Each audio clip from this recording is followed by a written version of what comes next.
Celeste Morgan sat in first class, a powerful black female CEO not unfamiliar with luxury and the subtle, scrutinizing glances that came with it. She had pre-ordered her usual lobster bisque and premium steak, her go-to choice for every international flight. Everything was supposed to go as planned, but when the flight attendant returned with a forced smile and informed her that her meal was out of stock, something inside her shifted. What should have been a routine flight was about to become the spark for a confrontation far bigger than anyone on board could have imagined. In that moment, Celeste knew it wasn't a mistake. It was deliberate. The cold tone, the indifferent shrug, the way they handed her a cold sandwich and a glass of water, while other passengers around her dined on caviar and vintage champagne. None of it was by chance. She wasn't just another customer. She wasn't just another name on the flight list. She was the only black woman in the cabin, and she could feel it. This wasn't about the food anymore. This was about being pushed to the sidelines, underestimated, and quietly dismissed. Again. But Celeste Morgan wasn't the type to let it slide. What happened next didn't just shake Stratus Air.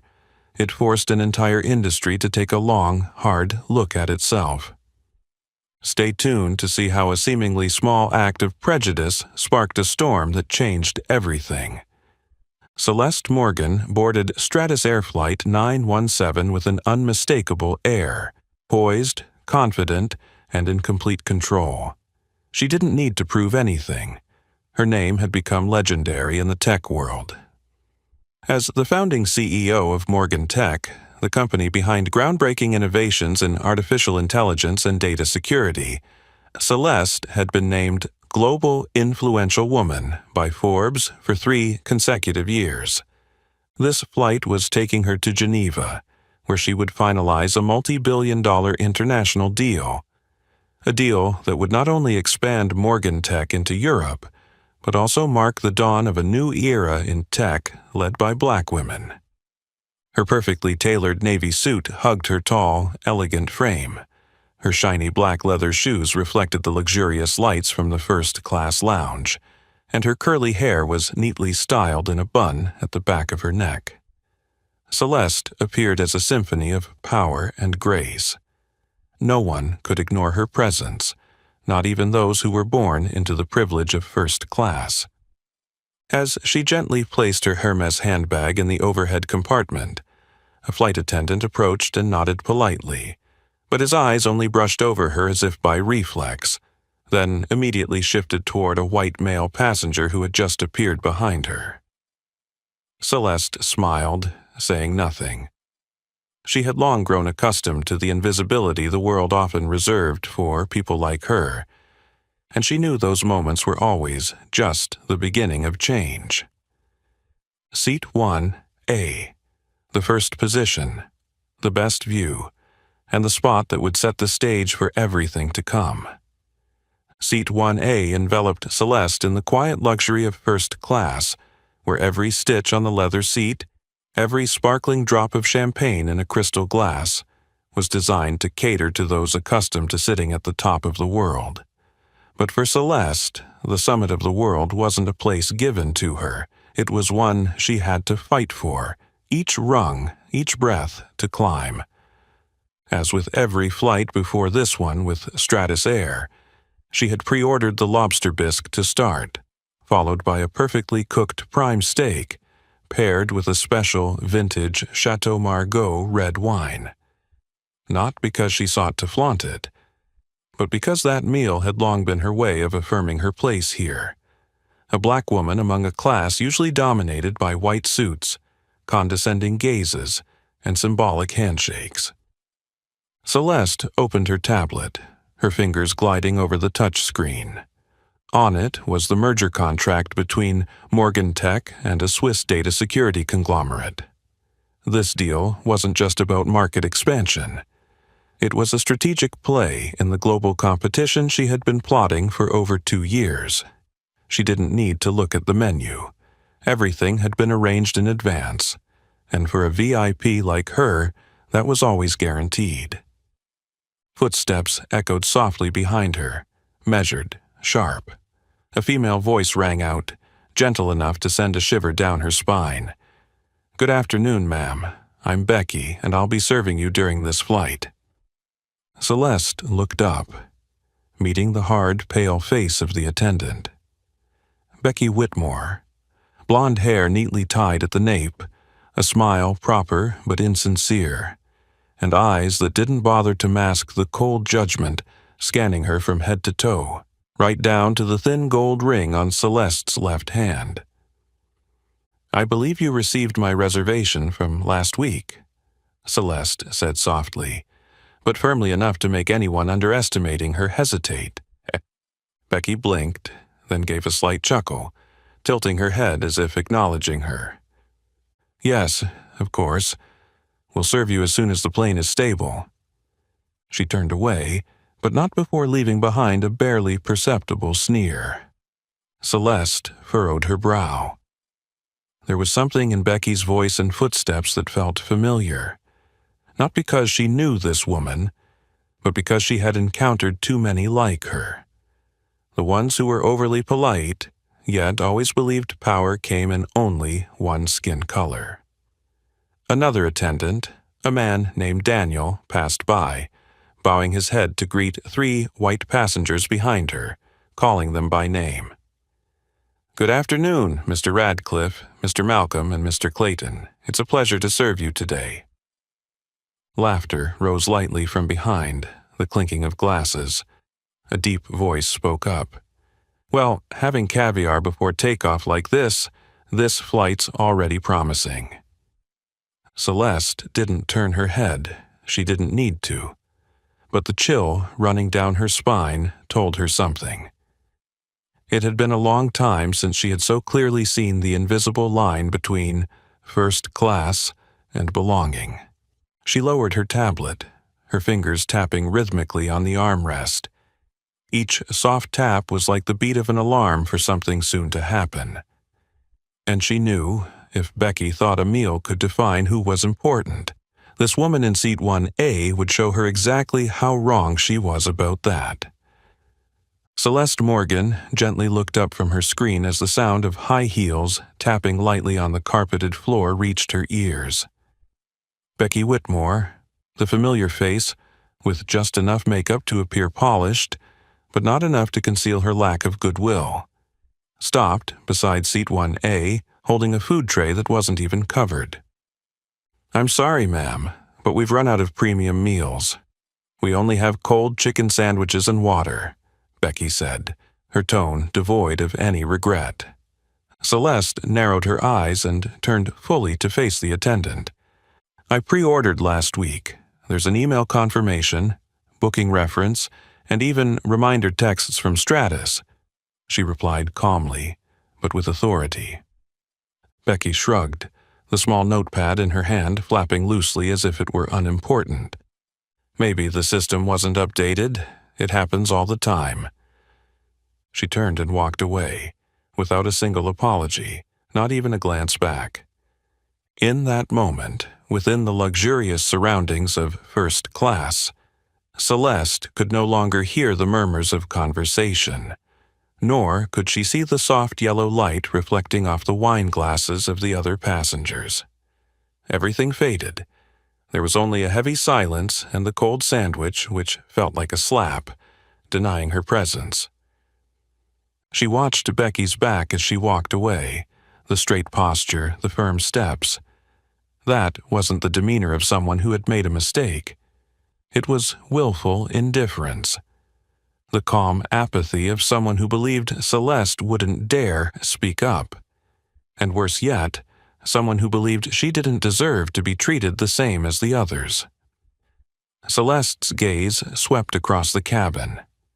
The white men behind her continued to sip their champagne, chatting about the Asian market, crypto, stock strategies. No one noticed anything unusual.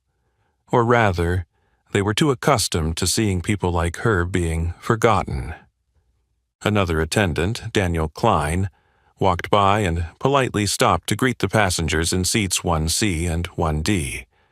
"It's a pleasure to serve you, Mr. Radcliffe, Mr. Malcolm, and Mr. Clayton on this flight today." Once again, caviar, hot towels, and champagne refills.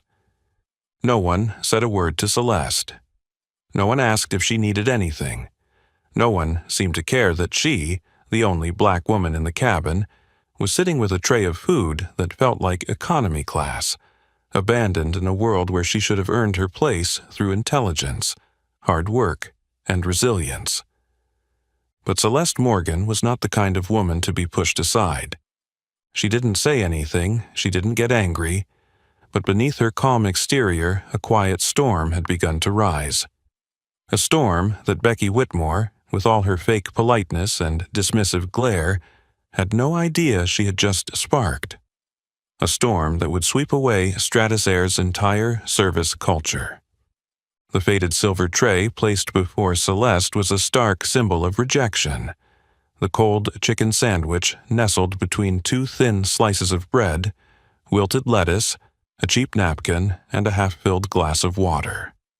No silver cutlery, no cloth-lined tray, no indication that this was a meal for a first-class passenger.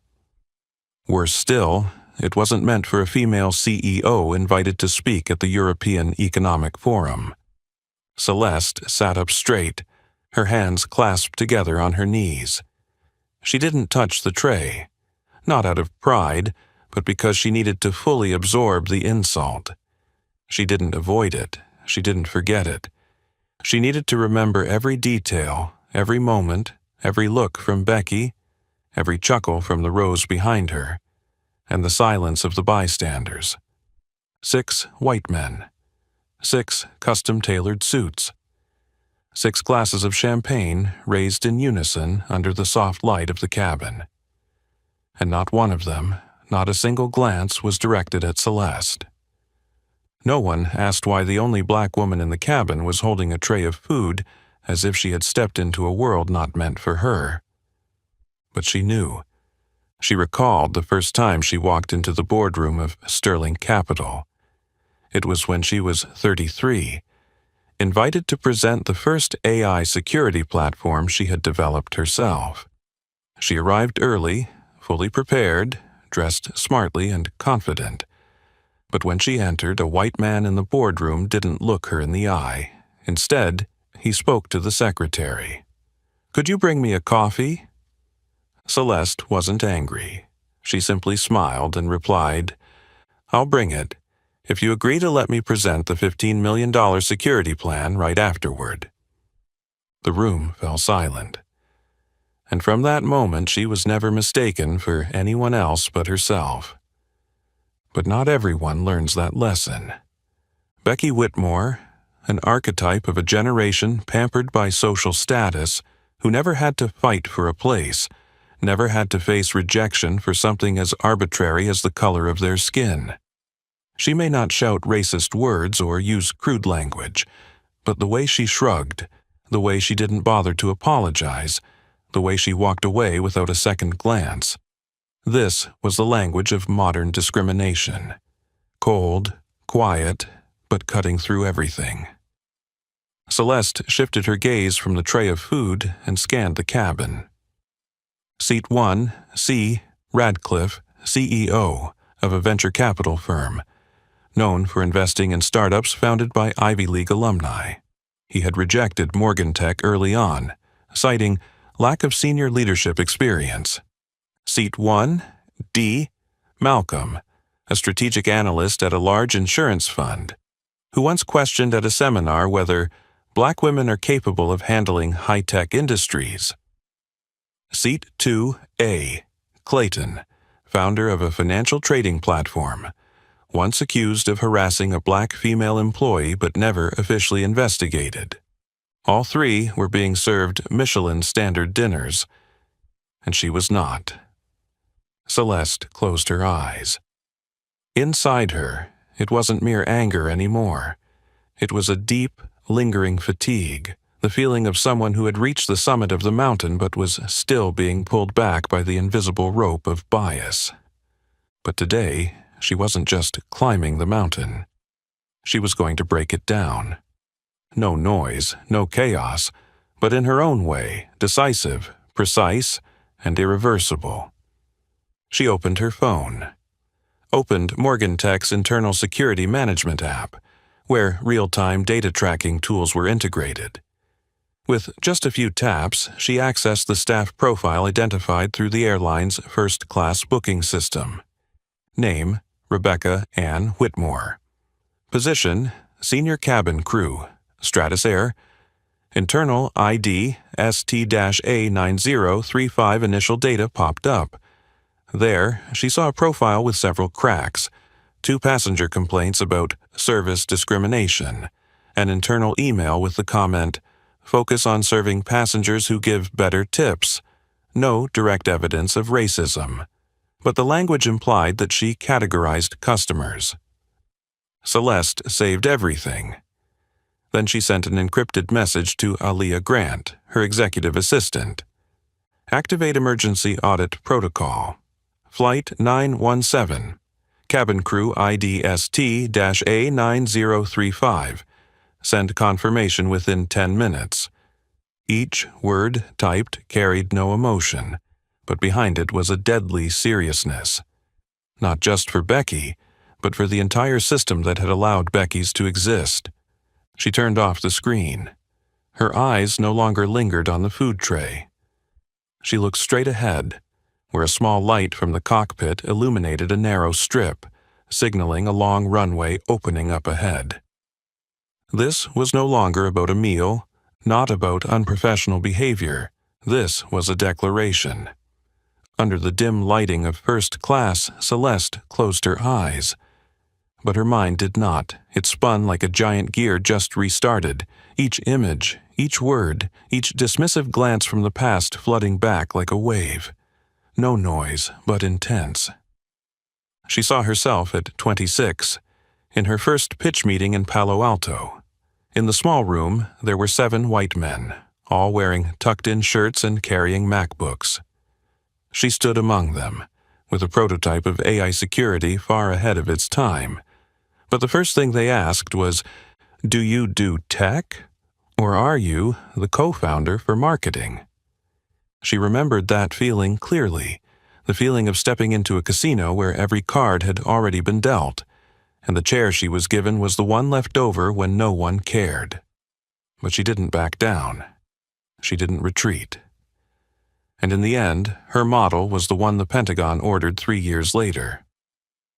She saw herself at 34 at a tech conference in London when a journalist asked, "As the first black woman to make the top 10 CEOs under 40, do you think your success is due to luck or gender equality policies?"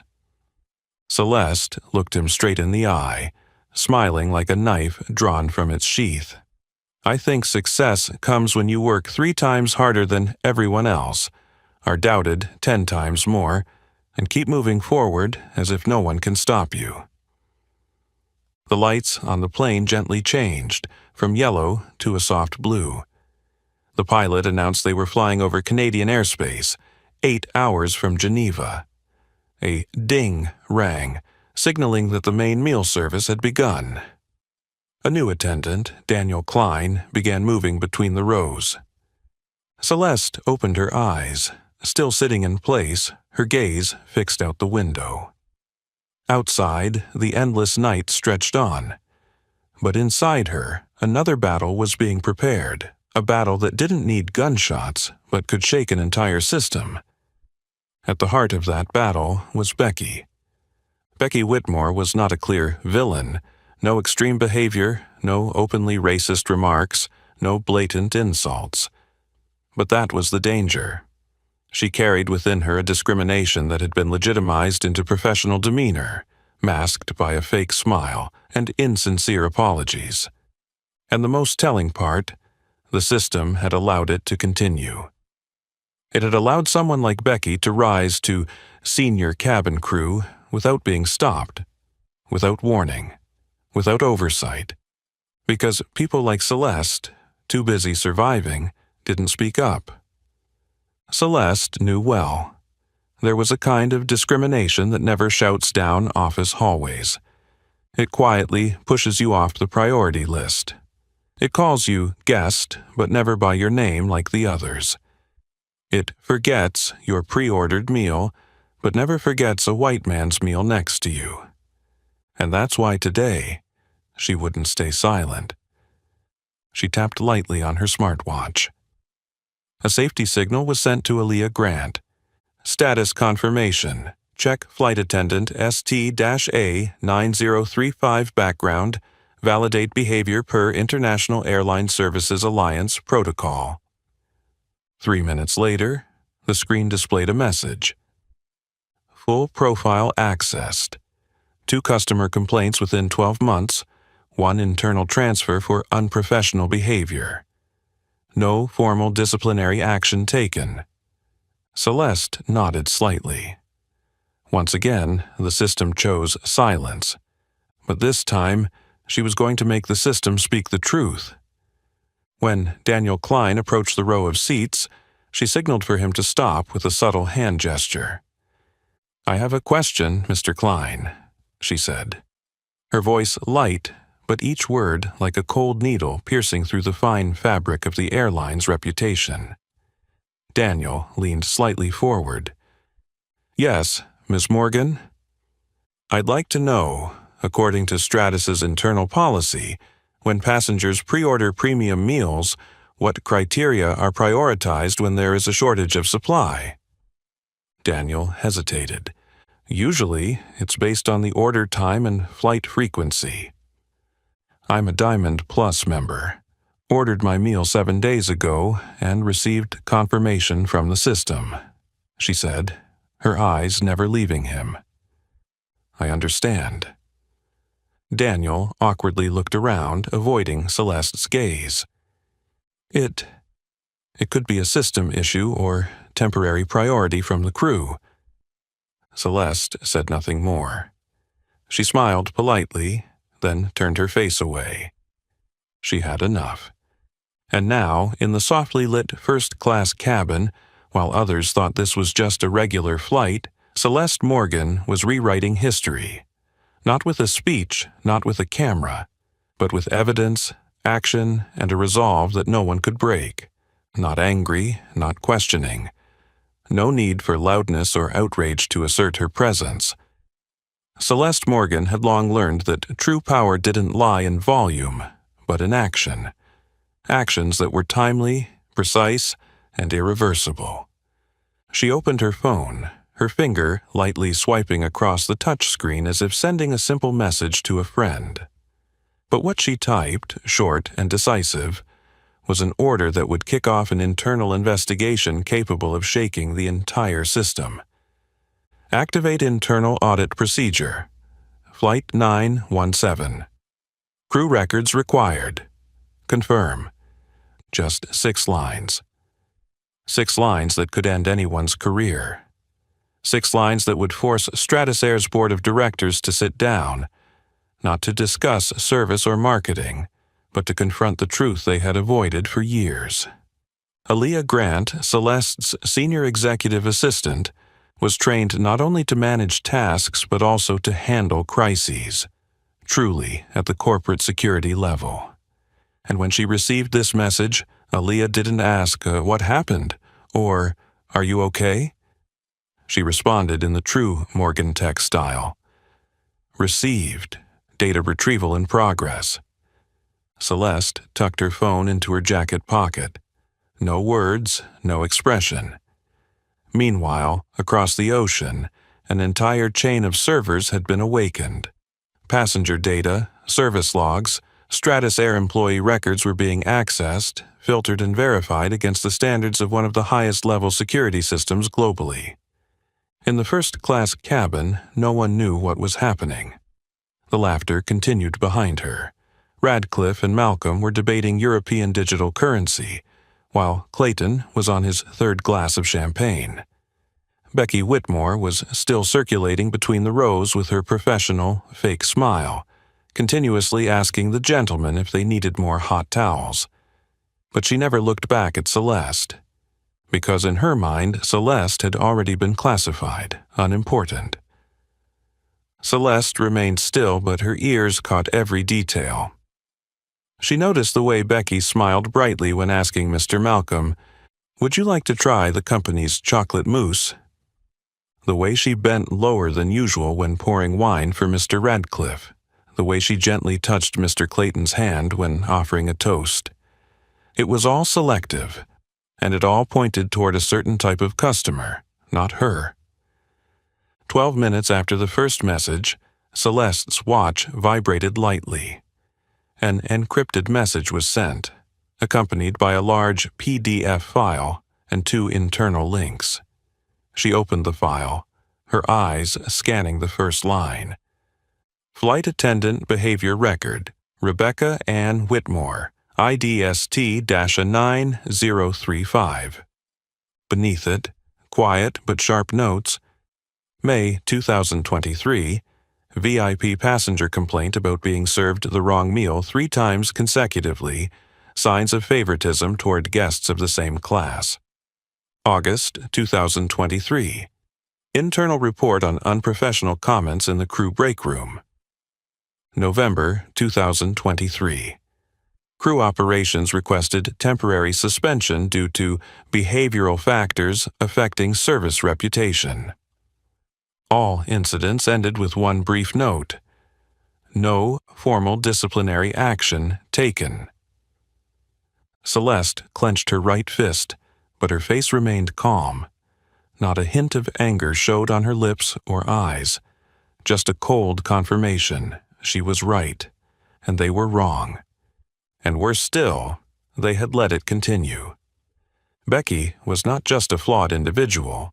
She was the product of a culture that had long rationalized discrimination by excuses like overload, system error, or insufficient grounds for action.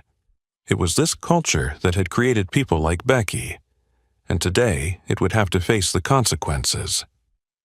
Celeste scrolled down the screen, switching to another attached file. This was a list of all crew members on Flight 917. She marked 3 names with high-frequency complaints, including Becky. Then she extracted a section of Stratus's internal policy.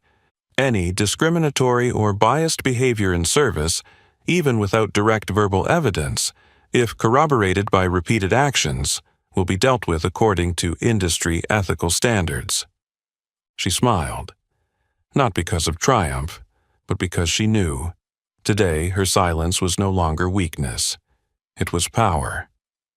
She pressed the send button to send the summary report with an investigation request to the CEO of Stratus Air, while CCing 3 legal advisors she had previously worked with on discrimination lawsuits. No calls needed, no press conferences, no social media, just one line: request internal investigation into Flight 917 crew. Urgent. Then she folded her phone, closed her eyes, and leaned her head back against the soft leather seat.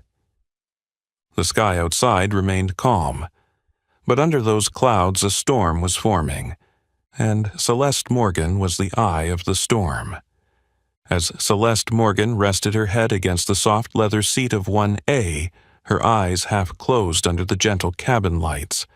Halfway around the world, another woman was shaking the foundation of the home front with a data processing speed that would make any cybersecurity expert take notice.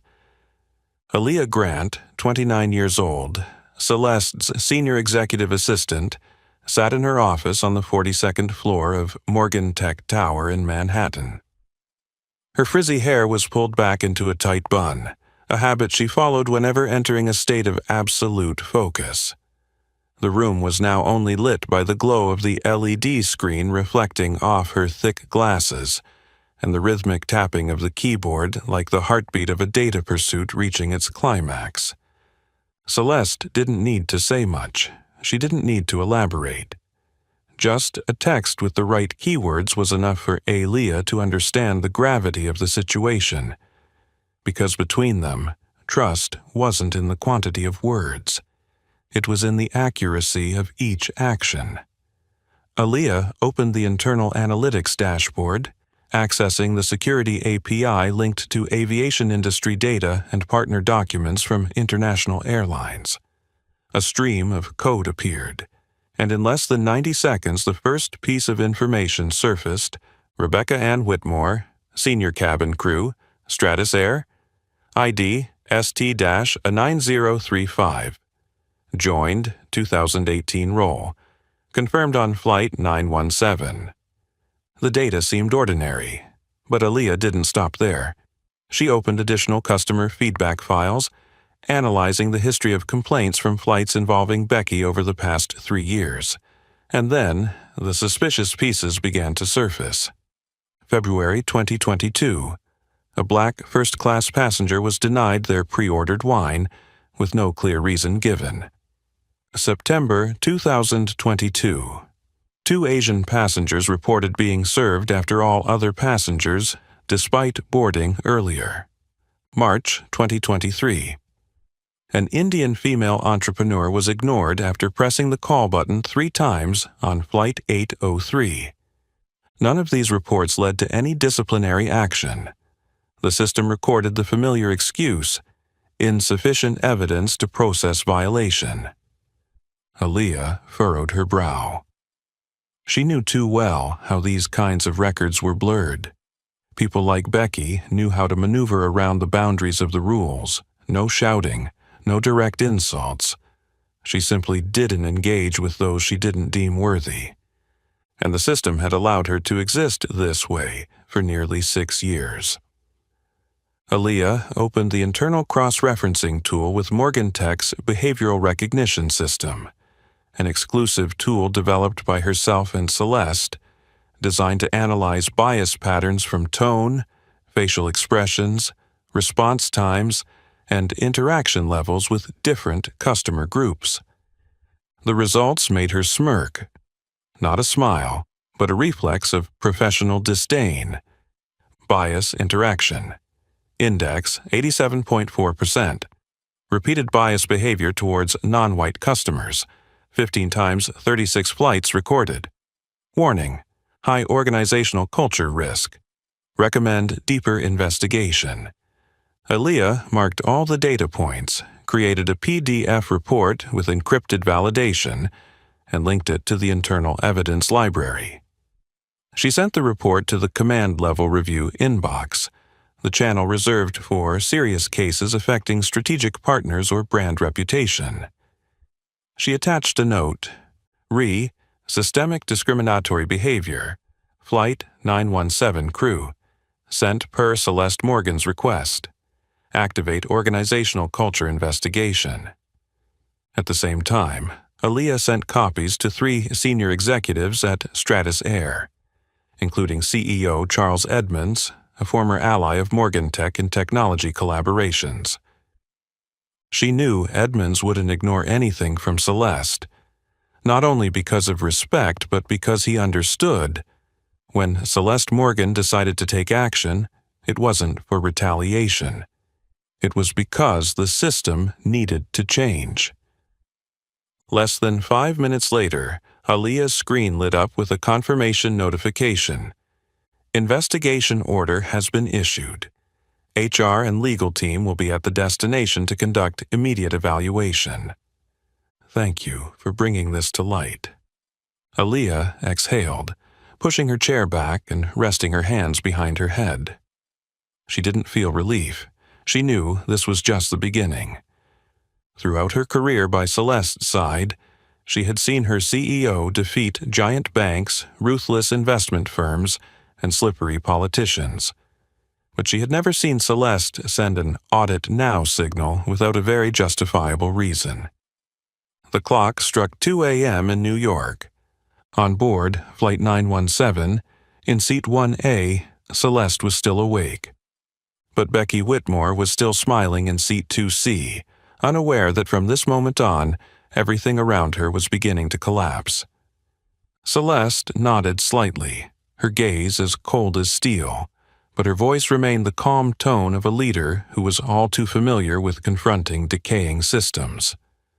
There was no need to make a scene in midair. She knew everything necessary had already been sent. Now, every word she spoke was just to reaffirm. There was no escape for the other side. She pressed the call button. A soft ting rang out, so quiet that no one noticed, but enough for a middle-aged attendant with a lean frame and neatly combed salt and pepper hair to approach. Daniel Klein, according to the name tag on his chest. His steps hesitated slightly as he neared seat 1A, his eyes briefly wary, as if his instincts had warned him that this woman was unlike the usual passengers.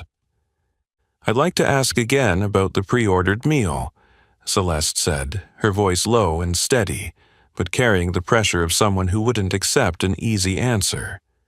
Daniel stood straight, his hand lightly resting on the serving tray.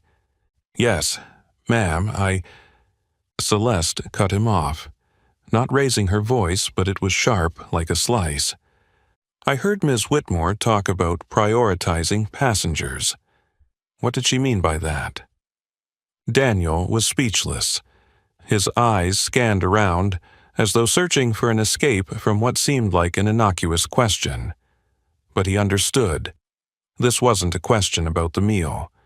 This was a language trap, a statement that would be remembered, and could potentially be used before an investigative panel. "I think that was a communication misunderstanding," he stammered. "We don't have a policy of discrimination. We just take into account some factors like order timing and food availability." Celeste tilted her head, her eyes as sharp as a razor. "I'm a Diamond Plus member. Ordered my meal 7 days ago, with email confirmation and a booking reference. In this cabin, I'm the only one not served a premium meal. Yet Ms. Whitmore talks about prioritizing guests. If it's not discrimination, then what is it?" Daniel went silent. A bead of sweat formed on his temple even though the cabin was cool. He wasn't foolish enough to outright deny it, but he wasn't brave enough to face it head-on. Celeste smiled, an apple-slicing grin, sharp and deliberate. "No need to answer. I understand now." He lowered his head slightly and turned to walk away, his steps quicker than usual, like a fox escaping the spotlight of an interrogation. But he didn't know. Celeste didn't need his answer to use as evidence. She already had everything she needed. She opened her smartwatch again, glancing over the update from Aaliyah. "Investigation order approved by Stratus CEO. HR and legal team will be at Geneva upon landing. Command code, Redline 917. Redline 917. An internal code for incidents that could harm brand reputation at the strategic level. By protocol, this meant the entire crew would be monitored as soon as they left the cabin. All cabin recordings for the flight would be stored and reviewed. An emergency meeting would be held immediately upon landing with HR, legal, and regional managers. Individuals involved would be temporarily suspended from service within 24 hours. And Celeste knew, after she hit send on the first report, everything was set in motion like a domino chain that no one could stop. In the back cabin, Becky was still chatting with Mr. Radcliffe.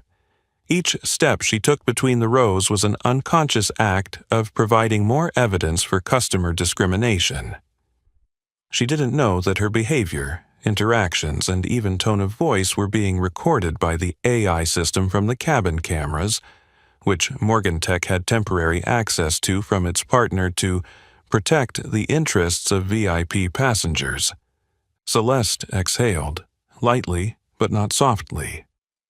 This was why she hadn't confronted Becky when she was humiliated. She didn't need a confrontation, she needed the collapse. On her tablet, she opened her own profile in the Stratus Air Partner system. Everything checked out. Diamond Plus member for 10 consecutive years. Average of 12 first-class flights per year. One of 50 VIP customers invited to provide the service feedback last year. She marked everything. A complete, logical, airtight set. No emotions, no gaps. Celeste wasn't acting out of personal pride. She knew, if she didn't respond, Becky would continue to exist. And people like her, Black women, founders, entrepreneurs, would always be the ones who are forgotten. She couldn't allow that to happen again. Not when she was sitting in seat 1A, a seat she had earned through youth, through years of rejection, being sidelined, and finally, winning it back with her talent and unwavering resolve. The plane gently shook as the pilot announced they were preparing to descend. Becky passed by again. Her eyes slid over Celeste, still indifferent. Still the way she looked through others without stopping. Still the silent contempt that Celeste had become all too familiar with throughout her career. But this time, that silence would be forced to speak. As the plane touched down, the screeching sound of the tires against the runway resonated through the cabin like a silent signal. Everything from this moment on would be different. Celeste Morgan opened her eyes as she felt the plane descending, her head tilting slightly as if measuring the movement of the air, but in reality she was listening. Listening for the small sounds that only those who had survived billion-dollar negotiations could discern. The squeal of the wheels, the soft sigh of relief from the passengers, the hurried footsteps of the crew. She didn't rush to unbuckle her seatbelt. Her smartwatch had vibrated twice in less than a minute, notifying her that every link in the chain was ready. Aaliyah had completed sending the full behavioral analysis report, including cabin video footage showing Becky's selective favoritism, the service time discrepancies between passengers, and images from passengers who had secretly recorded Becky refusing Celeste's meal order. The final message had been sent no more than 3 minutes before the plane touched down. It contained just one line. Transfer file to Service Ethics Board. Execute at urgent level. Code Geneva 1A. When the plane taxied down the runway and came to a stop, Celeste gently unbuckled her seatbelt. No rush, no expression. She stood up, adjusted the hem of her blazer, and placed her leather bag neatly over her left shoulder. She stepped into the aisle, her steps firm but unhurried. Behind her, the passengers were still rummaging through their luggage, chatting and waiting. At the plane door, 2 people in dark suits were waiting. One was Brandon Ellis, the regional CEO for Europe at Stratus Air. The other was a petite woman with sharp eyes wearing a name tag that read Legal Affairs, Geneva Division. Both bowed their heads as Celeste stepped out of the cabin. "Welcome, Ms. Morgan. We sincerely apologize for—" Celeste didn't stop walking. She merely glanced at them, then said, loud enough to be heard, "No need to apologize. This is just the beginning." She said no more, no handshake, no looking back. But right behind her, both Brandon and the legal representative straightened up, their expressions changing. They had read the report. They knew exactly what awaited them behind that business-class welcome door. And they knew this mistake by the airline was not just a service incident, it was a cultural flaw. And now they were paying the price. At the same time, the cabin crew began to exit the plane via the rear exit, as usual. Becky Whitmore walked with the group, still wearing her composed face, believing that everything was fine, that tonight she would be at her usual hotel, ordering her favorite martini, and telling her friends about a troublesome passenger on Flight 917. She didn't know that, at the end of the exit lane, 3 people in black suits, from the HR and crisis coordination team, were standing waiting. And as Becky approached, she saw one of them raise a tablet displaying the message. "Flight 917 crew, please proceed to the emergency meeting room." Becky's face froze for a moment. Her eyes darted around, trying to find any sign of confusion. But the gaze of her colleague Daniel Klein was equally silent, unwavering. No one said anything. No one was laughing anymore. The tremor had begun, and she was at the epicenter. Celeste walked through the Geneva airport lobby, where VIP staff were ready to escort her to the conference delegation's hotel. Her phone vibrated lightly, a message from Aaliyah. "They've started gathering testimony. Whitmore has been suspended from service. The matter will be presented in the board meeting tomorrow morning." She didn't reply right away. She stepped into the waiting black limousine. As the door closed, the light outside was completely cut off. Celeste leaned back into the soft leather seat, her eyes fixed ahead. She knew what happened today was not just about her. It was a milestone, a wordless declaration, but stronger than any speech. This was no longer a reaction. This was a cleansing. As Celeste's limousine disappeared from the airport gates, a series of red-flagged emails with the subject line, "Urgent, Incident, Flight 917, Immediate Board Review Required," simultaneously appeared on the screens of the Stratus Air leadership at their headquarters in Geneva. An emergency meeting was called within 30 minutes. All regional executives, legal advisors, customer service directors, and the head of the cabin crew management department were required to attend. The meeting notice came with a brief appendix, complainant, Celeste Morgan, CEO, Morgan Tech. The moment that name appeared, the atmosphere in the conference room seemed to thicken. Celeste Morgan. Not just a CEO, not just a VIP customer, but someone who stood at the forefront of a series of global reforms regarding digital equity and fairness in high-end service industries. A woman once listed by Time as one of the people changing corporate culture in the 21st century. And now, she was at the center of an incident that Stratus's system had allowed to occur right in Seat 1A. Charles Edmonds, the current CEO of Stratus, known for his reformist thinking and commitment to transparency, sat quietly at the head of the table. In front of him was a thick printout of 23 pages. Behavioral Discrimination Report on Flight 917. Emergency Situation under the Global Service Ethics Code. All eyes turned to the screen as Aaliyah Grant, invited by Morgan Tech, joined the meeting through a secure system from New York. "I won't be long," Aaliyah began, her eyes locked directly on the camera, her voice sharp but not angry. "We're not looking for an apology. Morgan Tech doesn't need empty promises. We need action. We need confirmation that your system does not tolerate subtle, discriminatory behavior. No excuses, no avoidance." She paused, scanning the expressions of several people in the room. Then she projected a video clip from the passenger cabin camera. Becky Whitmore, holding a tray, responding to Celeste with a tone that lacked any respect. Maybe it didn't go into the system. Happens all the time. Next came a table comparing service times between first-class passengers. White passengers. Average response time, 42 seconds. Celeste Morgan, 6 minutes, 11 seconds. Meal, rejected without reason. A seasoned service advisor furrowed his brow and turned to Edmonds. "We can't cover this up."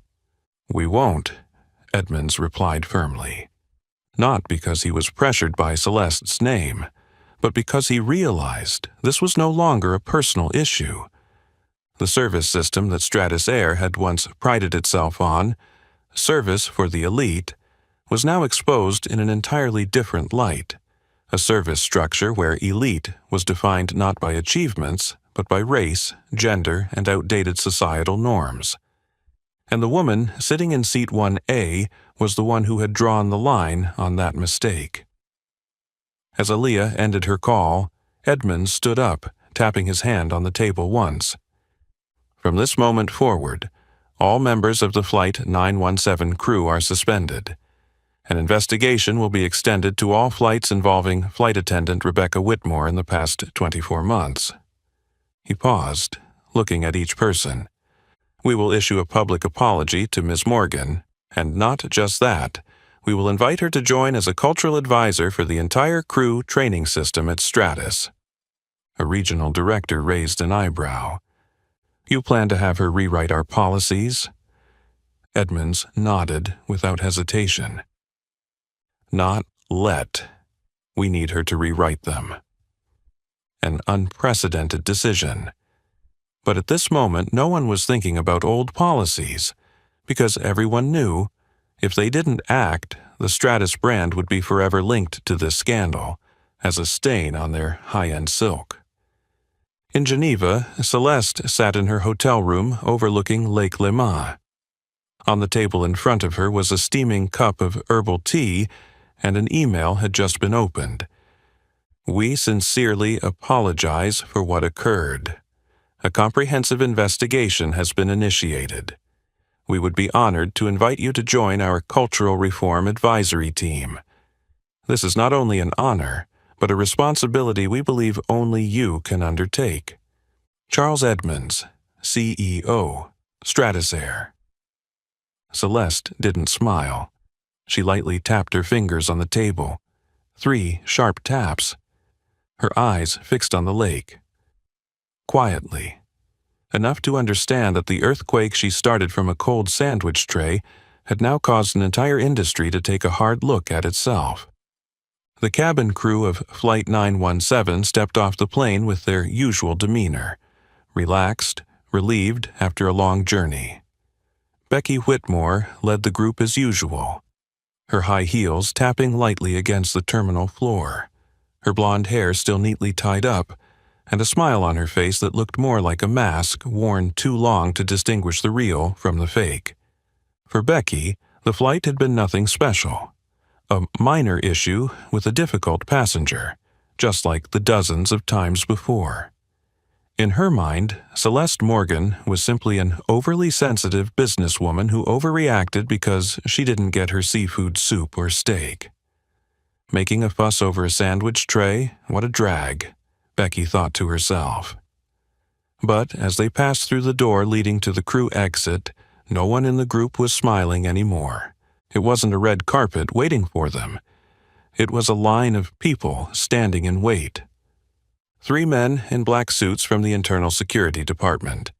2 senior HR personnel in Stratasair uniforms, but with red name tags, signifying they were from the Emergency Internal Investigation Team. A lawyer, holding an iPad with the company logo, and a thick confidential file stamped with Confidential Ethics Review. No one in the crew said a word. The solemn atmosphere, the bright white lights shining down onto the marble floor, made it feel more like standing in a courtroom than an airport hallway. The woman standing in the center of the group, Karen Dufresne, head of global service culture at Stratus, stepped forward, her voice not loud, but as sharp as a freshly honed blade. Please, the Flight 917 crew, proceed to Emergency Interview Room 2. This is a mandatory meeting, in accordance with Article 6.3 of the Global Service Ethics Code. A male flight attendant behind Becky glanced at her, his eyes confused, but Becky stood still.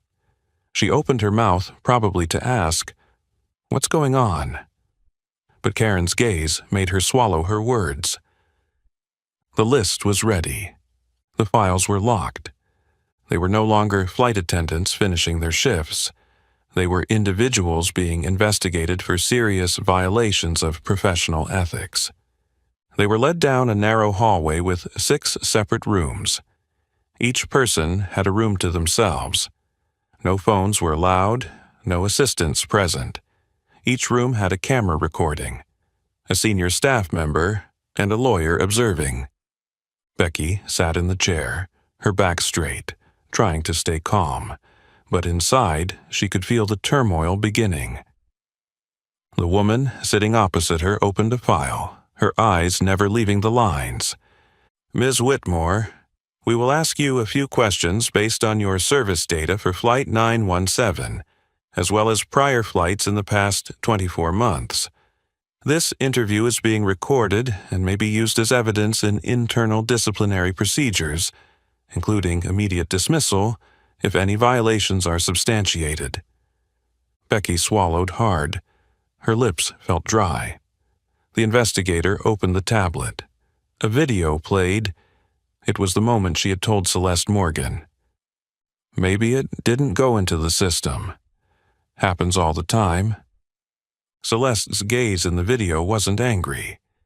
It was unnervingly calm. Do you remember this situation? I just... Can you explain why 5 other passengers received their pre-ordered meals, but the guest in 1A did not? I think maybe the system malfunctioned. We've checked. The system confirmed the order from 7 days ago and internal confirmation at boarding. Would you like to add anything? Becky could no longer respond. Her eyes began to panic. She was facing something she never thought would happen to her, the real consequences. Every time she denied a meal, every shrug, every unkind word had been recorded. Not on paper, but through behavior, through eyes, through cameras, through the countless invisible gazes that had grown tired of enduring. And this time, the person in 1A wasn't silent like the others before. At Stratus Geneva headquarters, Charles Edmonds sat alone in Meeting Room 1. On the table in front of him were 3 reports just submitted from the preliminary investigation team. Each had a brief title, Rebecca Whitmore, Proposal for Indefinite Suspension. Systemic Bias, Proposal for Comprehensive Training Reform. Official Proposal. Appoint Celeste Morgan as Independent Advisor for Diversity and a Service Culture... Edmonds didn't need to read them again. He knew. An era at Stratus had come to an end. Not because the media uncovered it, not because customers were outraged, but because a woman stepped off from seat 1A with the calm of someone who understands that justice doesn't need to shout to be heard. That very afternoon, an internal memo was sent to all Stratus Air employees across international branches. The subject line was bolded and tagged, Urgency, Priority Response Required. Immediate suspension of employee, Becky Whitmore, initiating comprehensive training system reform. The document was personally signed by CEO Charles Edmonds, accompanied by a rare, direct statement from a luxury airline. We acknowledge that certain subtle discriminatory behaviors have been overlooked within our internal system. This is the moment Stratus Air must take responsibility, and more importantly, change. At the HR office in Geneva, Becky Whitmore sat with her head down, still clutching her personal report. Her face was pale, not because of the suspension, but because she was realizing that everything she had once thought of as the norm had now become evidence. And worse, everything had already been documented. Emails that had previously seemed like casual office banter were now being analyzed in depth by the language monitoring system. Those black passengers act like their CEOs. People of color often need attention. I deal with them lightly just to get it over with. Met a Michelle Obama wannabe today. Bread and water is enough. In the past, these lines had passed through the inbox like any other hallway gossip. But now, from a legal and organizational culture standpoint, they had become irrefutable evidence of a covert system of discrimination. A system that didn't use loud words, but the shrug of a shoulder and a glance of disrespect. It wasn't just Becky. 2 other members of the crew, including Daniel Klein, who had avoided answering Celeste, were also placed under behavioral surveillance. Their previous flights, the silent complaints from minority passengers, the times they forgot to serve or accidentally didn't respond to the call button, all were being revisited. Beyond the confines of the airline, the seismic shock was already spreading. Less than 24 hours after the incident, major news outlets began reporting. The New York Times, Black CEO discriminated against on plane. power is no longer silent. The Guardian, one denied meal, and the entire luxury service system is exposed. Forbes, Celeste Morgan, from victim to leading the global service culture reform. In a 3-page feature on the Washington Post's social equality section, the video clip of Celeste speaking just one line in the cabin was shared millions of times. I understand now.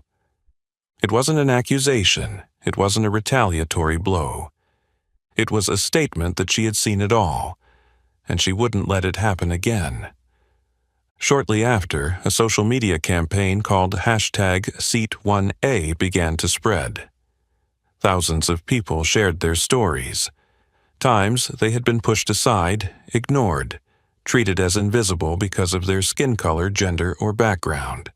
And at the end of each post, there was one line, "Because I don't sit in Seat 1A, but I deserve respect." Stratus's New York office received over 9,000 emails requesting cultural reform. The London External Relations Department received documents from 3 major investors, demanding an internal seminar on diversity. And CEO Edmunds received a call from the U.S. Secretary of Transportation, requesting an official report on the state of corporate culture in the luxury airline industry. Celeste didn't need to appear at any press conferences. She didn't need to fight for the right to speak. Her actions had become the voice. At her hotel by Lake Geneva, Celeste sat alone in a small conference room, not with the press, but with 3 young women of color. She listened to them, those who worked in service, who had been overlooked, who had been deemed out of place, who once thought they couldn't stand up. "We want to learn how to speak up, like you," one of them said. Celeste shook her head, her expression stern. "I don't speak up with words. I let the system speak its own truth, and I show it that this time it can't look away."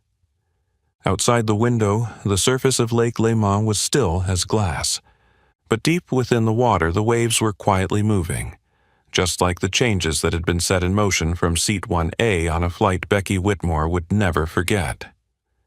Celeste had never needed to shout, never lost control, never bent down to beg anyone to listen to her, because she understood true power doesn't need noise, it just needs to be timely.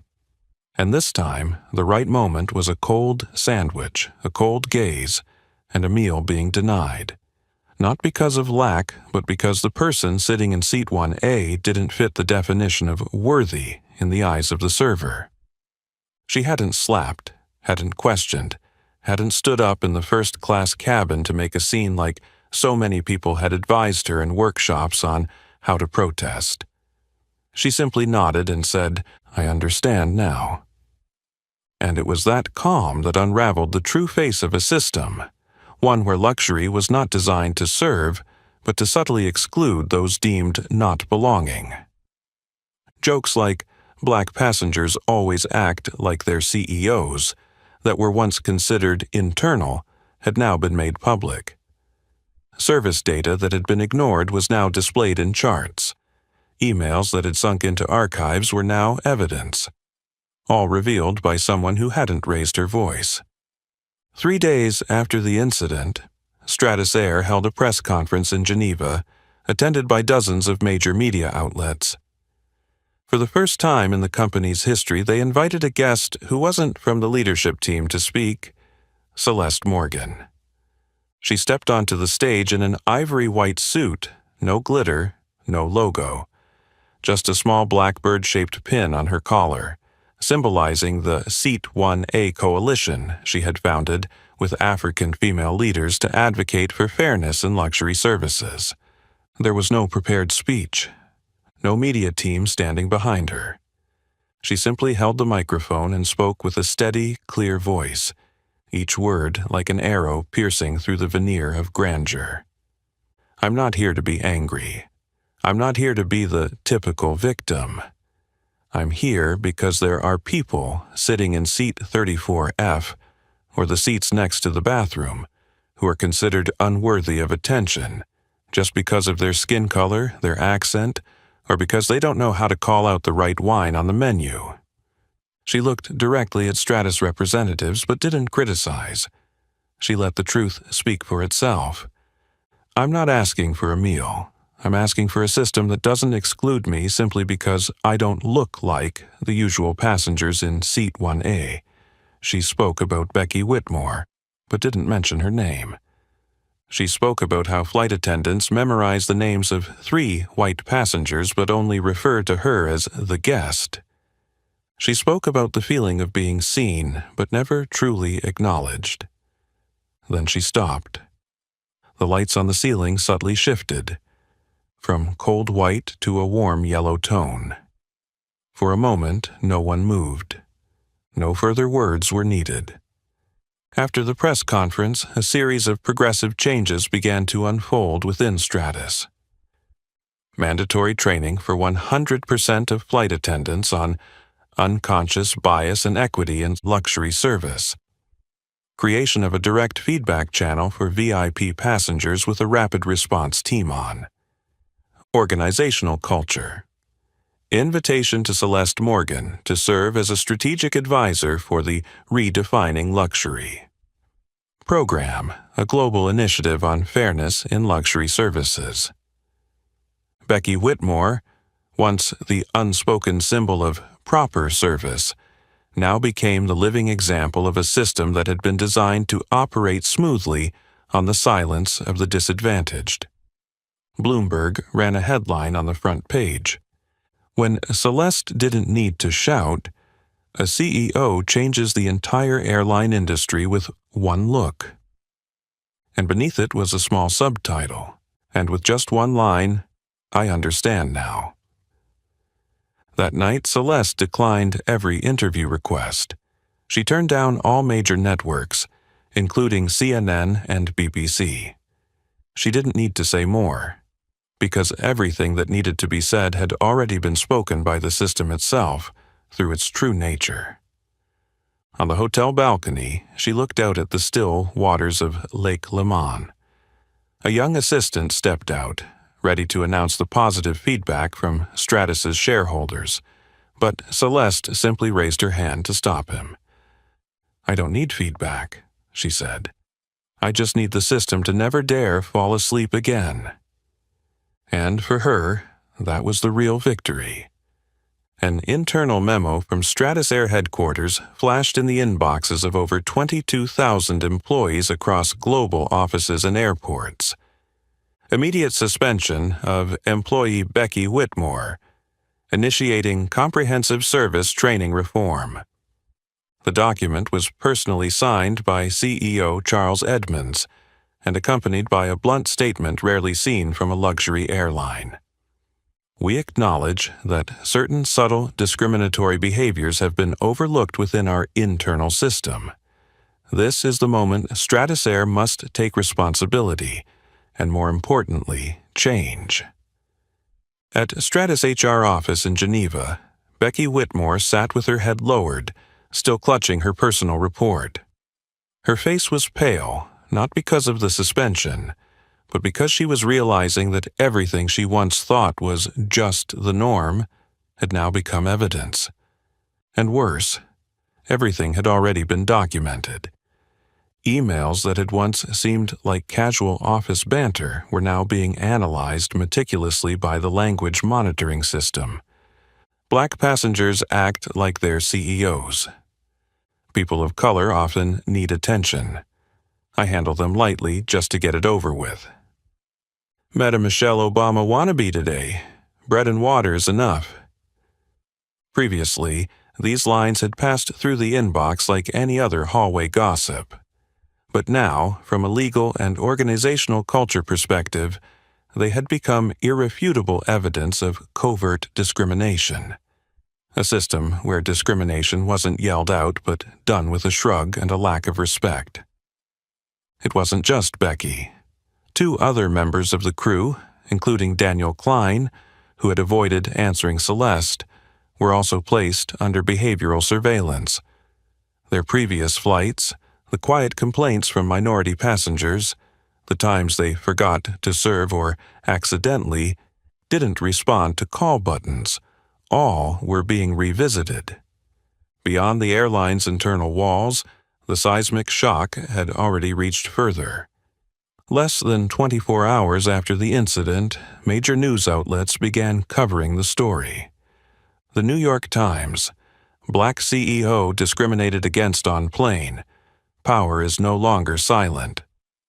The Guardian: one denied meal, and the entire luxury service system exposed. Forbes: Celeste Morgan: from victim to leading the global service culture reform. In a 3-page feature on Washington Post's social equality section, the video of Celeste speaking just one line in the cabin was shared millions of times. I understand now. It wasn't an accusation. It wasn't a retaliatory strike. It was a statement that she had seen it all, and she wouldn't let it happen again. Soon after, a social media campaign called #Seat1A began to spread. Thousands of people shared their stories. Times they had been sidelined, ignored, treated as invisible because of their skin color, gender, or background. And at the end of each post there was one line: because I don't sit in seat 1A, but I deserve respect. Stratus's New York office received over 9,000 emails requesting cultural reform. The External Relations Department in London received documents from 3 major investors, demanding an internal seminar on diversity. And CEO Edmunds received a call from the U.S. Secretary of Transportation, requesting an official report on the state of corporate culture in the luxury airline industry. Celeste didn't need to appear at any press conferences. She didn't need to fight for the right to speak. Her actions had become the voice. At her hotel by Lake Geneva, Celeste sat alone in a small conference room, not with the media, but with 3 young women of color. She listened to them, those who worked in service, who had been overlooked, who had been deemed out of place, who once thought they couldn't stand up. We want to learn how to speak up, like you, one of them said. Celeste shook her head, her expression stern. I don't speak up with words. I let the system speak its own truth, and I show it that this time it can't look away. Outside the window, the surface of Lake Léman was still as glass, but deep within the water, the waves were quietly moving, just like the changes that had been set in motion from Seat 1A on a flight Becky Whitmore would never forget. When Stratus Air officially announced the Reform First Class Culture Program, comprehensive, mandatory reform of the first-class service culture with no exceptions, Celeste Morgan had left Geneva 3 days earlier, returning to the U.S. in silence. No press conference, no closing speech, no round of accolades. She didn't need any of that. She had never needed the spotlight to prove her presence. What she left behind wasn't on the front page of newspapers or compliments from fellow CEOs. She left behind a new standard. True power doesn't need to raise its voice. It just needs the right action at the right time. A seemingly small action, pressing the call button, asking about the denied meal, sending a message to her assistant, had forced an entire system to bow its head and correct itself.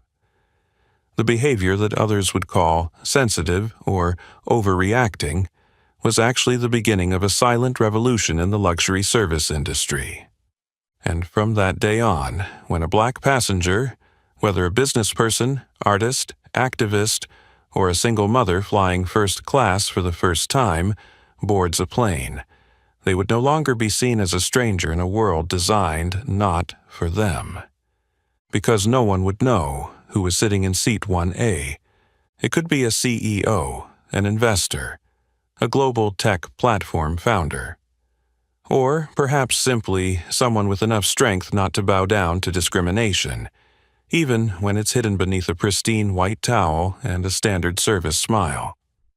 At the Morgan Tech office on a weekend afternoon, Celeste sat handwriting a letter, something rare in the age of digital communication. She used blue ink, crisp white paper, and handwriting as neat as the strategic thinking that made her famous. The letter wasn't addressed to Stratus's CEO. It wasn't for the board of directors. Not for the media. It was for a 16-year-old girl in Florida who had written to her after reading the Forbes article, saying she had been told by her career counselor, "Someone like you should probably stick to the service industry. High tech is beyond you." In the letter, Celeste wrote, "People will think you don't deserve positions they've never seen someone like you in. Don't be angry about that. Just remember, you don't need to make a scene to prove yourself. You just need to show up at the right time and never walk away." And at the end, she wrote the last line. "P.S. Don't forget, you have the right to sit in seat 1A. If they say no, ask them who this system is designed for." Months later, at an international conference on fairness in service industries, a video clip was shown as an introduction. The image of Celeste sitting in first class in front of a cold sandwich tray. No dialogue, just soft background music. The clip was recreated from the passenger camera's perspective. The very clip that had been shared more than 20 million times with the hashtag #seat1A. Everyone in the room, from hotel chain managers to airline executives, sat in silence. And they understood the issue was never about the food. It was about the service attitude built on prejudice. It was the absence of resistance in the past. And it was the timely presence of a woman they had once overlooked. Celeste boarded the plane for a new business trip that fall, this time from Atlanta to Cape Town, as an honored speaker at the Global Leadership Forum. She didn't request any special privileges, didn't mention her name to the ground staff. But when she entered first class, she noticed something she had never seen before.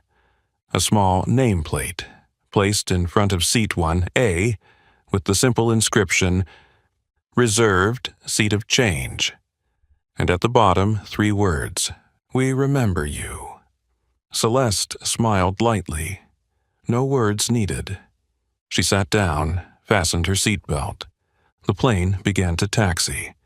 The sky was still blue, but now it was wider, because there was room for those who were once seen as not belonging.